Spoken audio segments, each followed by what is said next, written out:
요즘 우리가 가장 많이 뉴스에서 듣는 단어, 그리고 가장 많이 대화 중에 쓰는 그런 화제의 주제가 되는 단어가 아마 코로나일 것입니다. 몇 달 전만 해도 생소하고 우리가 일상에서는 거의 쓰지 않던 단어인데 어느덧 가장 많이 우리 입에 올리는 그런 단어가 되었습니다. 그야말로 코로나 시대가 되었습니다. 좋든 싫든 우리는 코로나 시대를 살고 있고, 그리고 앞으로 코로나 이후 시대를 살게 될 것입니다. 이미 많은 일상이 변화되었고, 그리고 예전에 당연하게 여기고 대수롭지 않게 여겼던 것들이 어느덧 가장 그립고 또 가장 소중한 것이 되어버리고 말았습니다. 여기저기에서 코로나 시대 이후 교회는 어떻게 할 것인가, 교육은 어떻게 할 것인가 등등의 논의를 하기에 바쁜 그러한 시대입니다. 그만큼 많은 것이 변화되었고 또 많은 것이 바뀌게 되었다는 것을 의미할 것입니다. 그런데 교회 역사 가운데 이처럼 획기적인 변화를 일으킨 그런 사건이 초대교회에 있었습니다. 바로 성령 강림 사건입니다. 교회 역사는 성령 강림 전과 성령 강림 이후로 나누어진다고 말하기도 합니다. 이후의 역사, 교회의 역사를 성령 강림 이후 시대, 성령 시대라고 부르기도 합니다. 그러면 이러한 성령 강림이 교회와 우리의 신앙에 어떤 영향을 미치고 또 그 의미가 무엇인지를 그런 성령 강림을 대해서 많은 이들에게 설교했던 그 베드로가 인용한 요엘서를 통해서 한번 살펴보려고 합니다. 요엘서는 요엘이라고 하는 선지자의 그런 예언을 모아놓은 그런 책입니다. 여기서 말하는 이 예언은 맡겨놓은 말이라는 뜻입니다. 하나님께서 그 시대 사람들에게 전하고자 하는 말을 예언자에게 맡기셔서 그들로 하여금 전하게 하셨다라는 뜻입니다. 그래서 예언자는 무슨 점장이처럼 앞으로 10년, 100년 후에 일어날 일을 미리 말하는 사람이 아니라 그 시대의 사람에게 하나님께서 주시고자 하는 말을 맡아 놓았다가 그 말을 백성들에게 하는 그런 사람들입니다. 이 요엘 선지서는 종말에 하나님의 심판이 임하실 것이고, 그리고 그 심판에 앞서서 하나님의 뜻에 합당한 성령을 부어주실 것이라는 그런 말씀을 전하고 있습니다. 여기서 말하는 종말은 지구의 종말 같은 그런 공상과학 영화에 나오는 그런 의미가 아니라 하나님께서 임하시는 때를 말합니다. 장차 하나님께서 임하시는 그 때를 성경에서는 종말이라고 말합니다. 그리고 그것은 먼 미래에 일어날 것이기 때문에 우리와는 상관없는 일이 아니라 그러한 종말의 때가 언제 닥칠지 모르니 그에 대비하여서 지금 오늘 우리의 삶을 되돌아보고 잘못된 것이 있거든, 하나님의 뜻에 어긋나는 것이 있거든 바로잡으라고 하는 메시지입니다. 그래서 예언자들의 모든 예언은 먼 훗날 일어날 일을 미리 말하는 데 중점이 있는 것이 아니라 오늘 우리가 어떻게 하면 하나님의 뜻에 합당한 삶을 살 것인지를 전해주는 그런 말씀이라고 하는 것입니다. 실제로 요엘 시대, 요엘 선지자가 활동하던 그 시대에는 큰 흉년과 메뚜기 떼로 인해서 그 백성들이 큰 어려움을 당했습니다. 큰 어려움과 공경을 당하게 되면 사람들은 그 뜻을 묻게 됩니다. 왜 하나님께서 이러한 일을 우리에게 보내셨을까? 우리가 이런 일을 겪도록 하셨을까라는 그런 의문을 표하게 되어 있습니다. 그때 요엘은 이와 같은 고난이 우리에게 닥쳐온 것은 장차 다가올 하나님의 심판을 예고하는 것이라고 말합니다. 지금 흉년이 들어서 그들은 경제적으로 그리고 그 삶이 매우 피폐해지고 궁핍해졌는데 이것은 단순히 굶주림의 문제가 아니라 지금 유다 백성들이 저지르고 있는 그 죄악에 대해, 그리고 그 주변에 있는 나라들의 그러한 잘못에 대해서 하나님께서 심판하실 것을 미리 예고해 주시는 징조라는 것입니다. 그래서 1장 15절에 보면 이렇게 말씀하고 있습니다. 슬프다 그날이여 여호와의 날이 가까웠으니 곧 멸망같이 전능자에게로부터 이르리로다. 구약에서 이 여호와의 날이라는 말은 대표적인 종말론적 단어입니다. 그런데 교인들 중에는 이와 비슷한 자연재해를 겪게 됐을 때, 큰 지진이라든지 어떤 우리가 예기치 못한 이런 일들을 겪게 됐을 때 거의 반사적으로 말세다 이런 말을 내뱉는 분들이 많이 있습니다. 아마도 예상하지 못했던 큰 고난을 겪으면서 불안한 마음에 자기도 모르게 나오는 그런 말일 것입니다. 그런데 성경에서 이러한 종말에 대한 이러한 큰 자연재해에 대해서 이야기하고 있는 목적은 앞서 말씀드린 것처럼 다가오는 그런 위기에 대처해서 오늘 우리가 무엇을 해야 할 것인지에 대해 말하고자 하기 위해서입니다. 요엘은 이러한 종말, 하나님의 심판의 날이 가까웠다는 말씀을 전하면서 이스라엘 백성들에게 회개할 것을 요구합니다. 회개를 통해 그러한 종말이 다가오지 않을 수도 있다는 그러한 일말의 희망과 가능성을 전하고 있습니다. 2장 13절을 보시면 너희는 옷을 찢지 말고 마음을 찢고 너희 하나님 여호와께 돌아올지어다. 그는 은혜로우시며 자비로우시며 노하기를 더디하시며 인애가 크시사 뜻을 돌이켜 재앙을 내리지 아니하시나니. 이제 곧 다가올 큰 위기와 재앙을 경고하지만 그러나 그 앞서서 이스라엘 백성들이 마음을 돌이키고 하나님께 돌아가면 하나님께서는 그 뜻을 돌이키셔서 그 재앙을 내리시지 않을 수도 있다는 그러한 희망의 메시지를 전하기 위해서입니다. 성경에서 이렇게 종말을 언급할 때 하나님의 날, 여호와의 때, 그리고 심판의 날을 언급하는 대부분의 목적은 바로 회개입니다.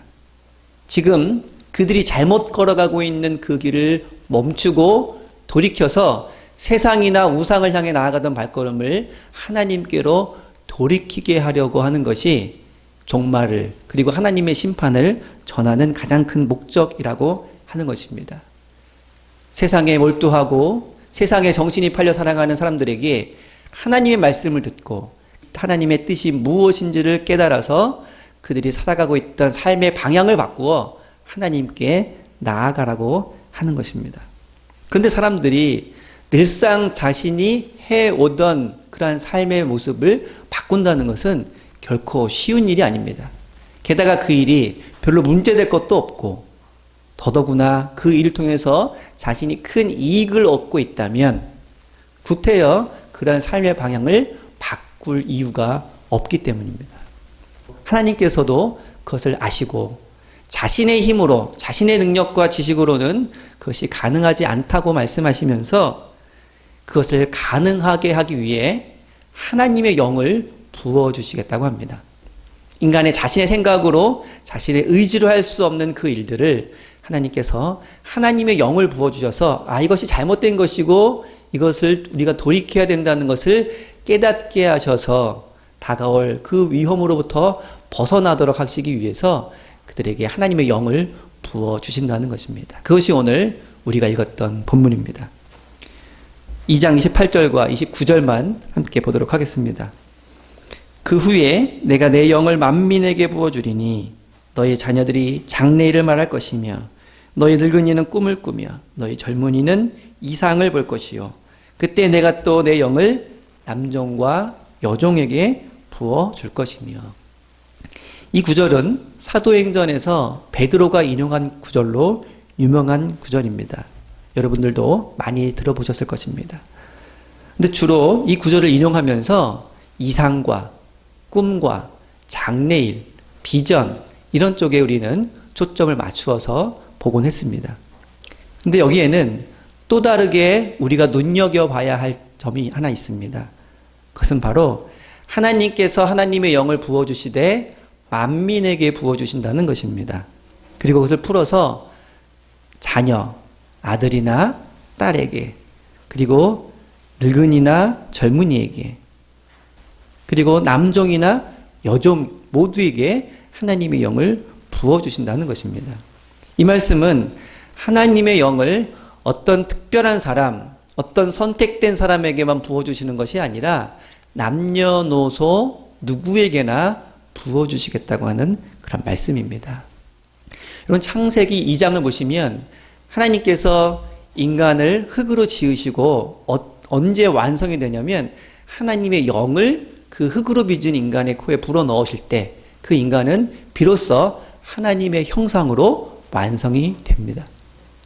그 말씀을 비추어서 보면 하나님께서 요엘 선지자를 통해 앞으로 만민에게 하나님의 영을 부어주시겠다라고 하는 것은 모든 사람들이 하나님의 형상을 회복할 것이라고 하는 그런 말씀입니다.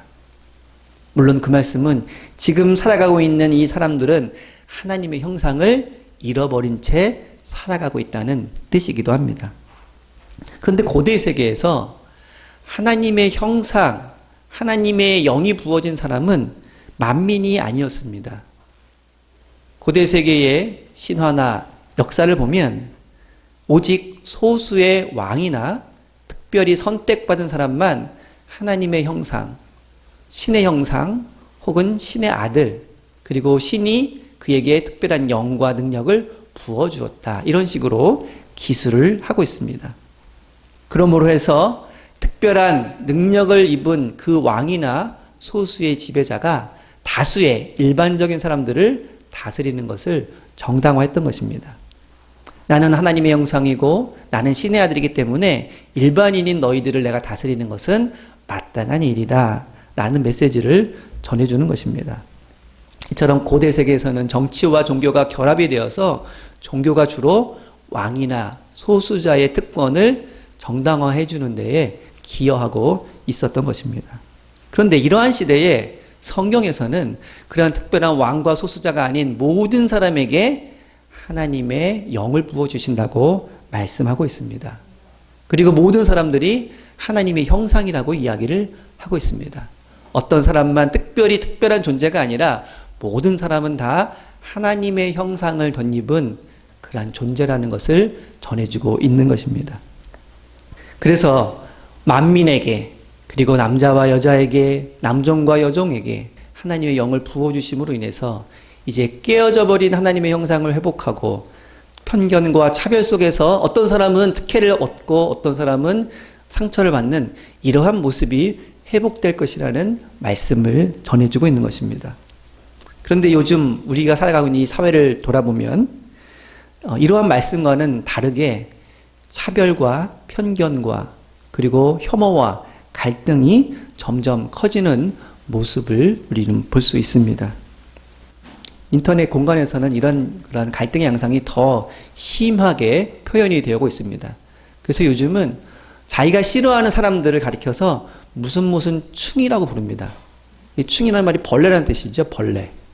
그래서 그냥 단순하게 비난하는 것이 아니라 어떤 특정한 사람들, 저 사람 내가 너무나 보기 싫은데 그 특정한 사람들을 가리켜서 무슨 벌레 같다 라는 표현이 얼마나 다양한지 모릅니다. 나뿐만 아니라 다른 사람들도 하나님의 형상이라고 생각한다면 도저히 지칭할 수 없는 그런 단어로 지금 이야기를 하고 있는 것입니다. 이렇게 혐오와 편견과 차별의 표현이 넘쳐나고 있는 사회는 분명 병든 사회임이 분명합니다. 그리고 여기에서는 하나님의 형상으로 다른 사람들을 바라보는 시선은 찾아보기가 힘들다는 것을 알 수 있습니다. 이처럼 오늘날 남녀 간의 갈등, 세대 간의 갈등, 그리고 사회적 지위와 계층으로 나눠진 그러한 갈등이 점점 심화되어 가고 있는 이러한 시대에 하나님께서 만민에게 남종이나 여종이나 나이 드신 분이나 젊은 세대나 그리고 아들이나 딸이나 가리지 않고 하나님의 영을 부어주신다는 것은 우리에게 성령의 의미가 무엇인지, 성령 충만함을 입었다는 그 의미가 무엇인지를 다시 한번 깊게 생각하게 합니다. 근데 이런 갈등이 어디에서부터 비롯된 것일까요? 바로 소통의 부재에서부터 비롯됩니다. 내가 미워하고 혐오하는 사람과 진지하게 마음을 터놓고 대화하는 것을 거부하고 그들의 이야기를 듣는 것을 무시하고 오로지 자신의 주장만을 전하는 데서부터 이러한 갈등이 점점 커진다는 것을 알 수 있습니다. 가족 간에도, 친구 간에도, 이웃 간에도 상대방의 이야기를 더 이상 들으려고 하지 않는 순간부터 그 갈등은 점점 커져간다는 것을 우리는 잘 알고 있습니다. 그렇다면 교회는 좀 다를까요? 교회는 모일 때마다 서로 사랑하고 서로 용서하고 서로 섬기라고 하는 말씀을 주고받는데, 그러한 말씀을 늘 접하는 교회는 요즘 이 사회에서 벌어지고 있는 이러한 갈등과 혐오로부터 자유로운가? 라는 질문을 한번 해보게 됩니다. 그러나 안타깝게도 분명 달라야 하는 교회가 다르지 않고 오히려 어떤 사람들은 이런 교회에서 이러한 혐오와 차별과 갈등을 부추기고 있다, 이런 말을 하기도 합니다. 그렇다면 사회든 교회든 이렇게 날로 커져가는 갈등과 미움과 다툼이 과연 어디에서부터 그 해결의 실마리를 찾아야 할까? 오늘 성령은 만민에게 부어진 하나님의 영, 그래서 그들이 서로 소통하고 대화하고 함께하는 데서부터 그 실마리를 찾을 수 있다고 우리에게 전해주고 있습니다. 초대교회의 성령 강림 사건은 이것을 잘 보여주고 있습니다. 성령 강림 사건이 일어날 때에 예루살렘에는 각국에서 모여든 유대인들이 문전성시를 이루고 있었습니다. 오순절을 맞이해서 이 예루살렘 성전을 순례하기 위해서 온 많은 사람들이 있었습니다. 그런데 그 사람들은 각지에서 오래도록 살았기 때문에 비록 유대인이었지만 그들이 쓰는 언어는 제각기 다 달랐습니다. 그래서 그들이 함께 모여 있기는 하지만 원활하게 의사소통한다는 것은 쉬운 일이 아니었습니다. 그런데 그때에 성령 강림 사건이 일어났었고, 그리고 제자들은 방언으로 기도하기 시작했습니다. 그리고 그 방언의 내용은 하나님의 놀라운 일들을 전하는 것이었습니다. 그런데 더더욱 놀라운 것은 그 자리에 있지 않은 사람들, 그 외부에 있었던 사람들이 각각 자기의 언어대로 그 제자들이 전하는 하나님 나라의 일을 듣기 시작했다고 하는 것입니다. 한 자리에 있었지만 서로 의사소통이 원활하지 않았던 그 장소에 성령 강림 사건으로 인해서 모든 사람들이 다 의사가 소통이 되고 서로가 하는 말을 알아듣게 되는 놀라운 일들이 일어나기 시작한 것입니다. 우리가 저들의 말을 우리의 언어로 알아듣는 것이 어찌된 일이냐 하며 서로 놀랐다고 이야기를 하고 있습니다. 이처럼 언어가 통한다는 것, 의사소통이 된다고 하는 것은 이제 서로가 서로를 이해하고 배려하고 도울 수 있는 그 토대가 마련되어 있다고 하는 그러한 의미입니다. 그리고 실제로 초대교회는 이제 더 이상 교회 안에서 남자나 여자나 자유인이나 종이나 그 어떠한 장벽이나 어떠한 걸림돌 없이 서로가 형제로서 자매로서 그렇게 살아가는 모습을 보여주고 있습니다. 바로 하나님의 형상을 회복하였던 것입니다. 이처럼 교회는 성령 강림 사건을 맞이해서 많은 것이 변화되었습니다. 그전에는 비록 그들이 예수님을 따라다녔고 예수님의 기적도 직접 보았고 예수님의 부활도 경험했지만 여전히 두렵고 떨리는 마음으로 숨어 지내곤 했습니다. 주님께서 세상 끝까지 나아가 복음을 증거하라고 말씀하셨지만 그럴 엄두도 내지 못하고 있었습니다. 하지만 성령 강림을 체험한 이후에 그들은 더 이상 세상을 두려워하지 않고 죽음을 두려워하지 않고 고난을 두려워하지 않고 정말 예수님 말씀하신 대로 복음을 전하기 위해서 순교의 자리도 마다하지 않는 그런 용기 있는 사람이 되었던 것입니다. 그리고 성령 강림 전에는 예수님과 3년씩이나 함께 했던 제자들 가운데서도 예수님의 말씀을 의심하는 자들이 많이 있었습니다. 예수님이 없이 우리가 이런 일들을 어떻게 감당할까? 이러한 의심과 불신 속에 있었던 사람들이 성령 체험 이후에는 그러한 불신이 확신으로 바뀌고 자신의 생명을 걸어도 내놓아도 조금도 아깝지 않는 그러한 모습으로 변화되게 되었습니다. 그리고 그들은 그 이전에는 유대인의 전통에 따라서 이방인에 대해 그리고 사회적으로 소외된 계층에 대해 차별과 편견의 시선을 가지고 있었습니다. 하지만 이제는 성령 체험 이후에 그 어떤 사람이라 하더라도 한자리에 모여서 함께 식사하고 교제하며 서로 돕고 함께하는 그런 모습으로 바뀌게 되었습니다. 이것이 성령 이후 시대의 모습이라고 하는 것입니다. 그렇다면 지금 우리는 어디에 놓여 있습니까? 우리 신앙적으로 우리는 성령 이전 시대에 놓여 있는지 성령 이후 시대에 놓여 있는지 스스로를 돌아볼 수 있기를 바랍니다. 요엘의 예언대로 하나님의 영은 남녀노소 그리고 사회적 계층의 차이를 가리지 않고 모두에게 만민에게 임함으로 인해서 이제 그 이전과는 전혀 다른 모습이 되었습니다. 그리고 이것이 확실하게 이루어진 초대교회 성령 사건, 성령 강림 사건 이후로 이제 교회는 예전과는 전혀 다른 모습으로 새롭게 변화되어서 땅끝까지 복음을 전하는 그러한 모습으로 바뀌게 되었습니다. 소위 말하는 성령 충만한 사람은 바로 이렇게 성령 강림으로 인하여서 전혀 달라진 모습으로 이 세상을 살아가는 사람이라고 할 수 있을 것입니다.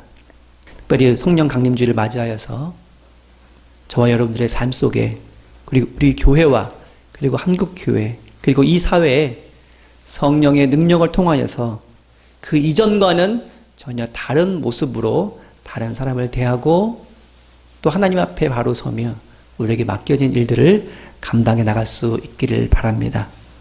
갈등과 차별과 미움과 혐오가 아니라 사랑과 협력과 배려와 돌봄으로 우리의 삶을 헌신하는 그러한 성령 이후의 시대가 활짝 열려질 수 있기를 바랍니다.